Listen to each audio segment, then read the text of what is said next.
Well, I picked up this equalizer today from the thrift store. It's a BSR EQ 3000. I'm gonna clean it up as best as I can. I'm gonna start with these RCA jacks. You ever get them and they're all like nasty and whatnot? They're actually pretty easy to clean. I use Never Dull. It says it's actually for automotive and marine use only, but yeah. The other thing you're gonna want is a, what's that, 11/32 hex driver, and then you can just go ahead and put a wad at the end here and give it a couple spins. Oh, come on, let's spin. I think I got too much on there. Let's thin it out a little bit. Of course, when you're recording, nothing wants to work right. All right, there we go. Just move it around a few times. There we go.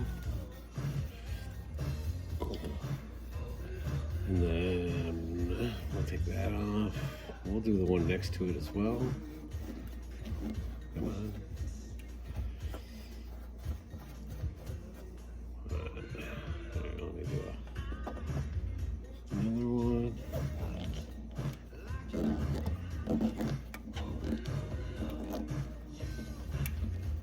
There we go. Alright, you can see it gets off dirt quite a bit. And then just taking a rag. This is the actual polishing part, right? Yeah, this unit is very dusty and dirty.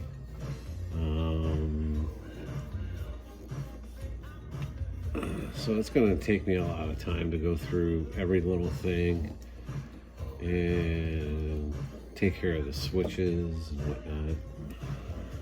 Come on. I don't think I did that bottom one anyway. There you go. I don't know if you can tell the difference from this screen, but it is light years better than the other ones.